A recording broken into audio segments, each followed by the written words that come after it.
We're a community and co-working space for developers of all levels. So basically, we host events like this, lunch and learns every week on a Wednesday on different topics. We have workshops as well. We host other people's meetups. So basically, we're a hub for developers. And then we're also a co-working space. So if you need a place to work, I can give you a tour later and tell you about the pricing and everything. But yeah, I don't want to take too much time. So this is Stella. Let's start. I'm excited. Is the presentation? You can just go next. Oh. Yeah, or not? There you are.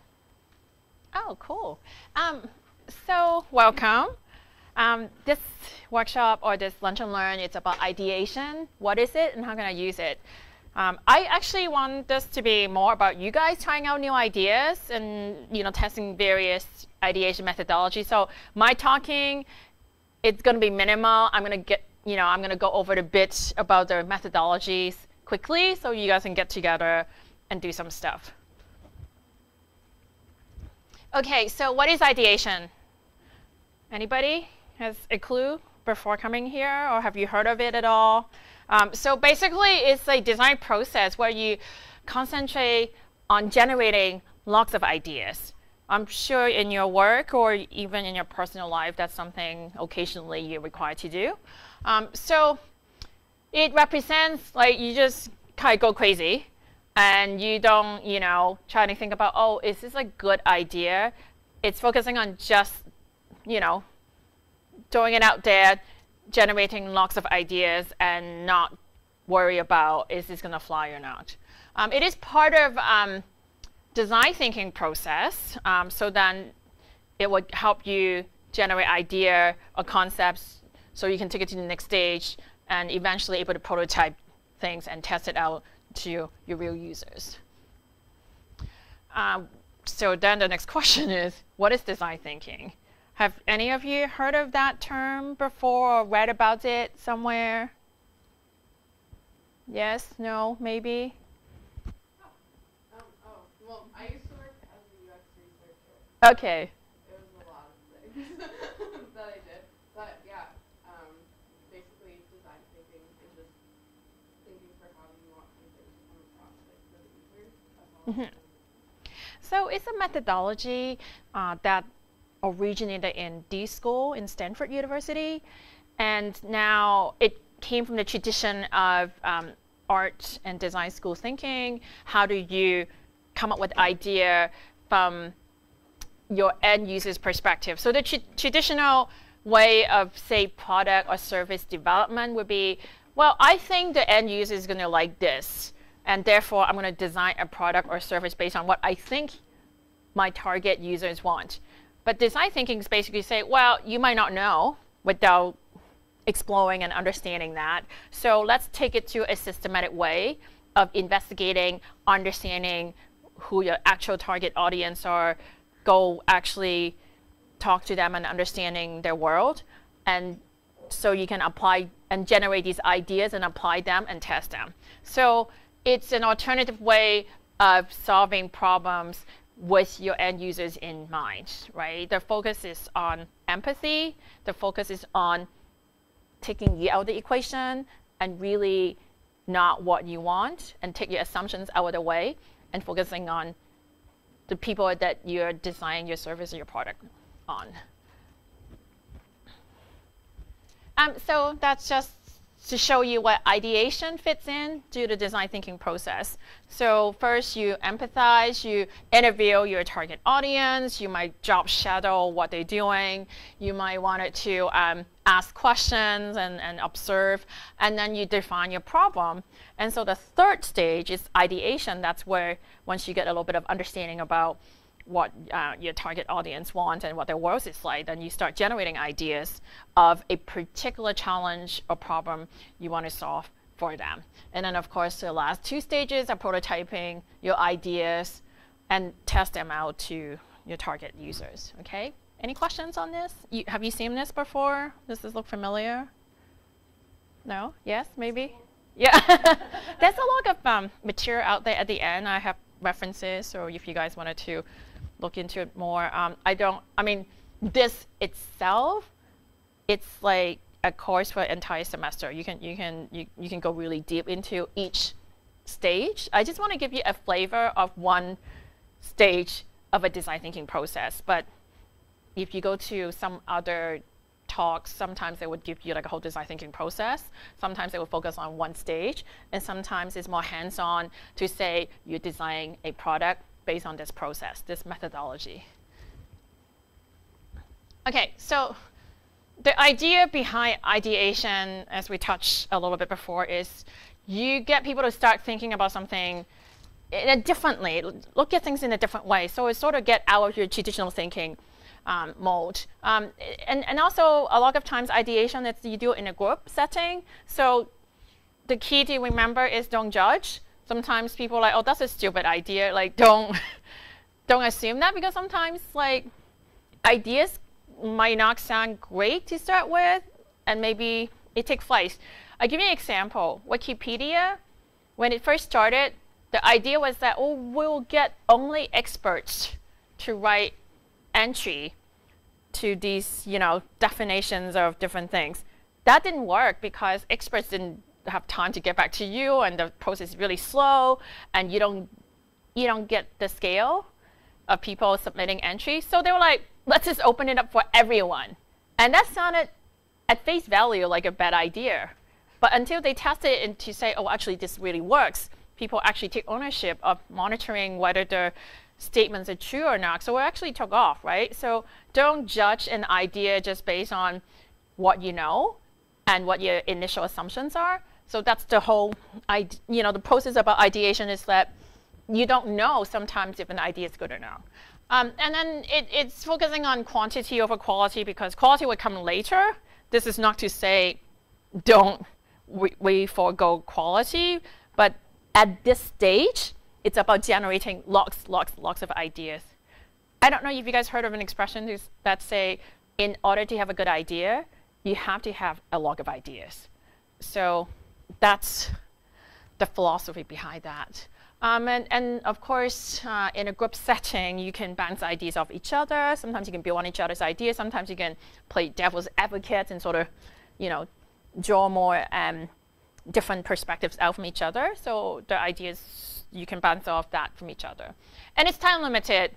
Clearly, it doesn't serve anybody any good if you just go on brainstorming and ideate forever, because nothing like the pressure of time to make you come up with lots of good things.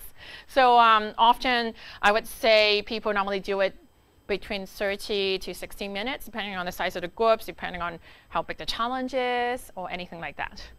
Can we talk about it beforehand, so people can come with ideas, or do we have to? Yeah, I think it's always good to have a little bit of background information, a little bit of context, but also I think the challenge is between people sometimes get too set on one thing, right? If you give them, people normally would come with some preconceived notion anyway, which is okay, but I think that with a group is that you can challenge each other. So yeah, in general, it's a good idea to give a little bit of background information, so people are not like, I have no idea.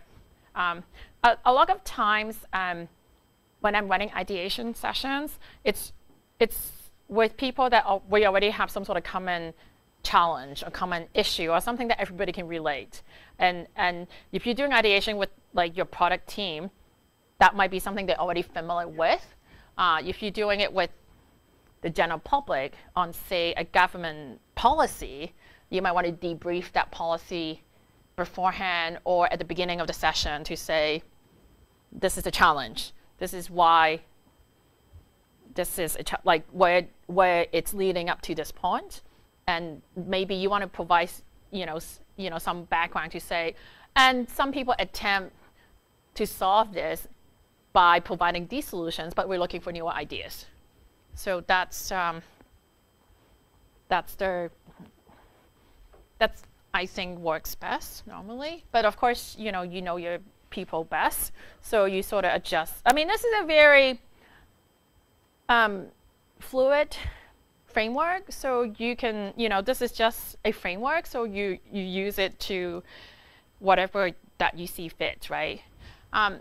So these are, I just want to not overwhelm you. If you Google ideation, you have hundreds and hundreds of different ideation techniques and methods. And they're all really, really good. But I just want to, for the interest of time, I just want to give you like four ideation techniques. So the first one, these are really simple to implement as well. And there's some that require a little bit more preparation. So I just want to give you guys some that if you want to try it this afternoon when you go back to work, or you want to try it tomorrow with your team, you can do this right away. The first one, it's bring dumping and mind mapping. So you know what bring dumping is? Take a guess. Say whatever comes to mind. Yes. And you are gonna, yeah, like exactly. You sort of just, you just throw it out there, like whatever, so if I give you this problem and first thing comes to mind, and there you go. Basically don't hold back. No censorship, just these are good idea, bad idea, mediocre ideas, let's just throw it all out there. But then I like to connect that with mind mapping because it provides you a little bit of framework. So, mind mapping, it's a technique whereby you start with a central challenge or issue, and you start putting ideas around that topic.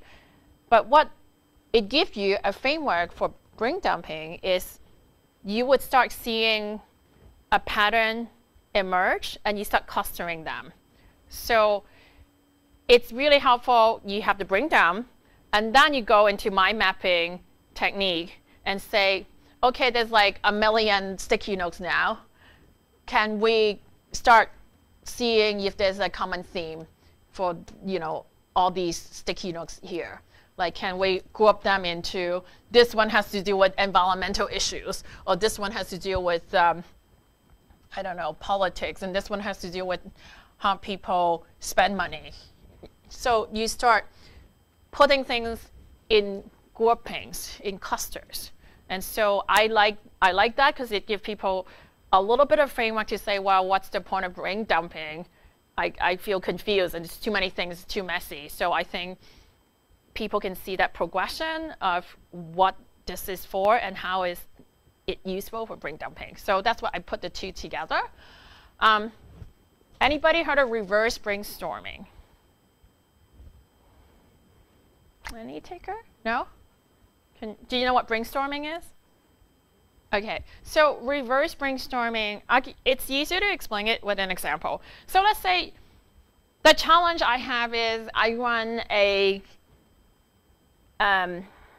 internet service provider company. And my challenge is I need to have better customer satisfaction when they call the call center. So normally, if I was going to ideate or brainstorm with my team, I would say, how can we improve our customer service so that people are happier when they call us? So that's the challenge, right? So in reverse brainstorming, you do the opposite. How can we piss off all the customers? Let's brainstorm that. How can we get people to be so upset? Oh, hi, Jason. How can we make them angry? Which kind of takes the pressure off of coming up with good ideas, right? Because then you'll be like, how can we piss them off? Well, let's not even pick up the phone, or let's start cursing when they ask, So from there you can understand, okay, maybe those are the issues that customers are not happy, right? Or you can say, what can we do? We can not answer the questions. Maybe we can make it really long-winded, And it's really fun because people start not taking it too seriously and they just go crazy. And that's what you want people to do, right? You want them to go crazy. We're just talking about reverse brainstorming, so just ideation techniques. So, and then the third one, it's 6 thinking heads, which I have props to. As you see here, I have these that you guys get to wear later on. Have you heard of 6 thinking hats? Edward de Bono, of course you would. So I even brought my reference book here. It came out in the 1980s. He uses, oh, hello? Oh, sorry, I'll let it idle too long. No. So he came up with the 6 colors, the white, the red, the black, yellow, green, and blue. And each one represents a different perspective, if you will, different way of thinking. And I'll show you a little bit later on what that means, and I want you to try it out. And the bonus one I want to show it in, we probably don't have time to do it, it's called alter ego. Sometimes they also call it ego alter. So basically, it's kind of the whole, what would so-and-so do, right? So you put yourself into like somebody else's shoes. Like if you were Gandhi, how would you solve this problem? If you were, the Prime Minister of a country, New Zealand, what would you do if you were her to solve like this challenge that you feel you're facing with right now? Or if you were Batman, how would you, with all the gadgets at your disposal, because you're going to be in character. You're going to think about what resources do I have at my disposal, what persona would I be, who are my friends and enemies, and how is that going to help me to solve this challenge, right? Like if you're Batman, for example, like solving, say, customer satisfaction problem might be helpful by maybe I can start, engaging a lot of gadgets in recording and analyzing each conversation and break it down into sentiment analysis. Like you get the gist of things, right? So these are the 4 that I really love, and it's really easy to implement as ideation techniques. So this is kind of like the idea of sort of brain dumping and then clustering and mind mapping, right? So you get what I'm saying. You just throw things out there, and then you might add, different themes or clusters. Do you have a question? What's the distinction between brain dumping and brainstorming? Dumping is, I know these definitions are really very similar. So the way I understand it, it's dumping. It's even less holding back. There's like a logical flow. Yeah. In brainstorming, you're kind of discussing and going Yeah. deeper into Exactly. topic. Yeah, brain dumping is just like no holding back at all.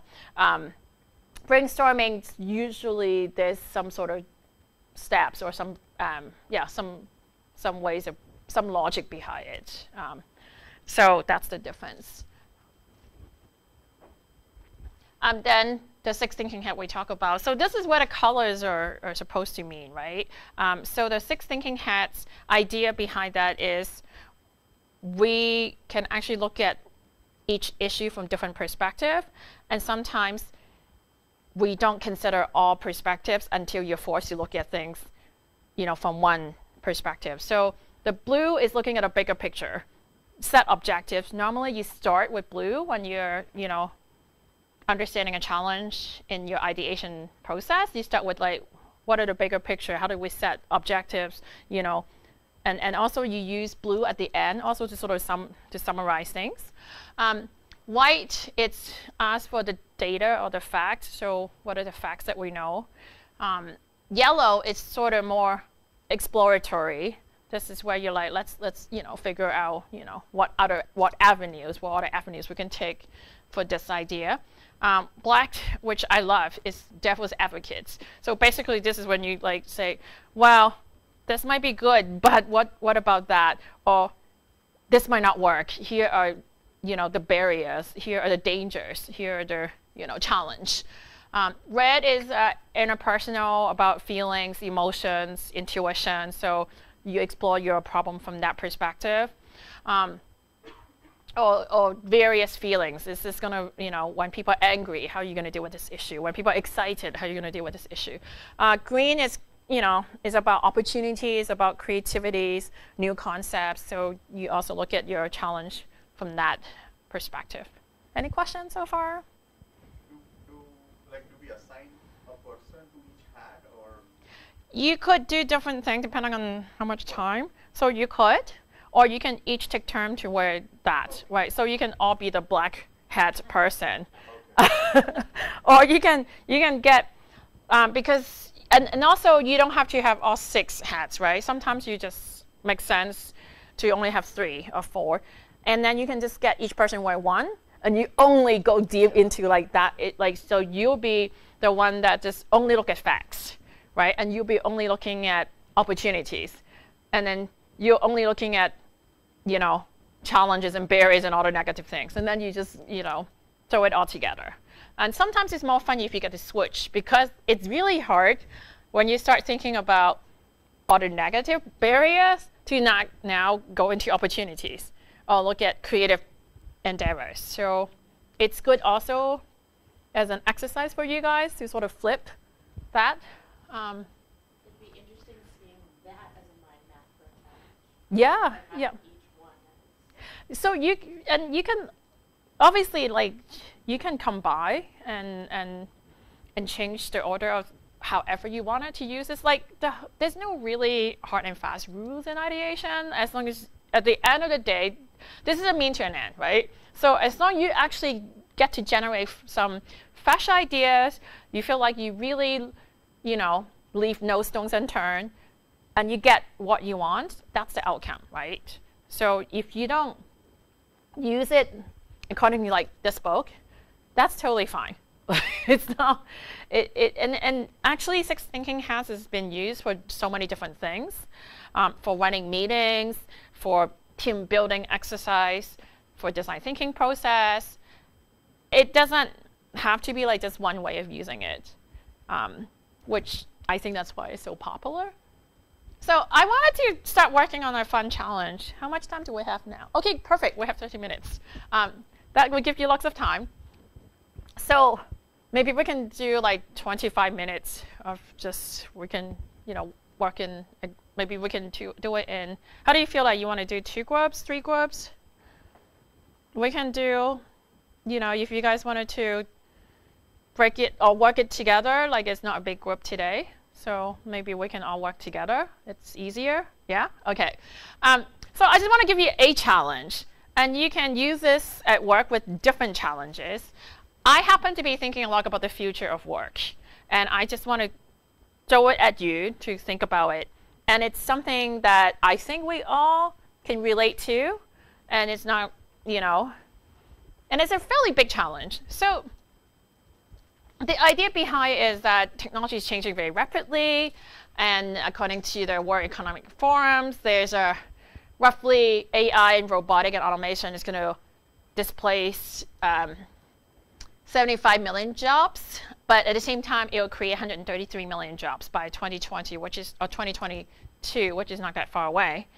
And so a lot of talks is about is robot taking over jobs, how we as professionals going to upskill and reskill and retrain ourselves, and if you're managers and people managers, what are going to do with the staff, like how we're going to help them prepare it. And there's also a lot of talks about in schools, like what are we going to do with the kids? Now there's like jobs that, 65% of the, people in school today would graduate with jobs that don't exist. So how are we going to teach them anything that's going to be useful, and how we're going to prepare them, right? Canada also invests one of the lowest in training from the employer perspective among all the OECD countries. That's 36 of them. And we are kind of low on investing on training. We're also not too competitive globally right now. It's changing, but that's why this topic is huge for us as Canadians, but also globally, there's a lot of talk about future of work too. I'll give you an example. Last year, the Ministry of Innovation actually put together a national consultation on the digital strategies of Canada, and one of the topics is about future work, how we're going to make sure every Canadian is not going to be left behind. So I think it's a pretty interesting and timely topic for us to sort of ideate. Let me know if there's something that you need more information or understanding, but this is roughly the background. And there's lots and lots of literature out there on that right now. Here's some potential ideas that's been proposed out there, just to get your thinking. UBI, Universal Basic Income, is one solution that people talk about, or we could just give everybody a base income. Scotland is actually piloting that right now, so it's being put in action. The previous Ontario government was doing it too. Yeah, I think they were piloting a little bit, and I think it's, yeah. And it has a lot of challenges in that too, right? You know, coding boot camps teach everybody programming skills. I know, like here.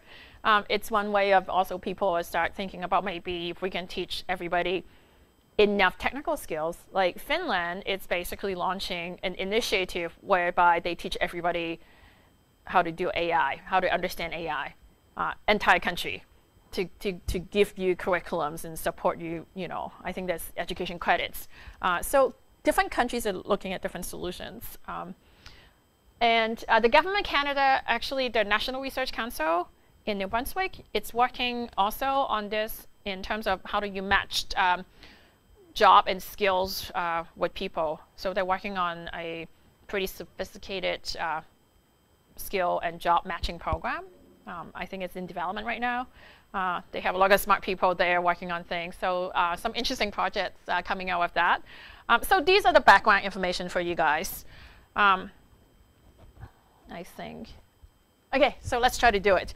So, so I was thinking we could start with brain dumping and mind mapping, and if you there's some sticky notes and pens, maybe we can just all like use these table over there. Maybe we can all sit over there, and then we can put the sticky note ideas out here or here, either one, and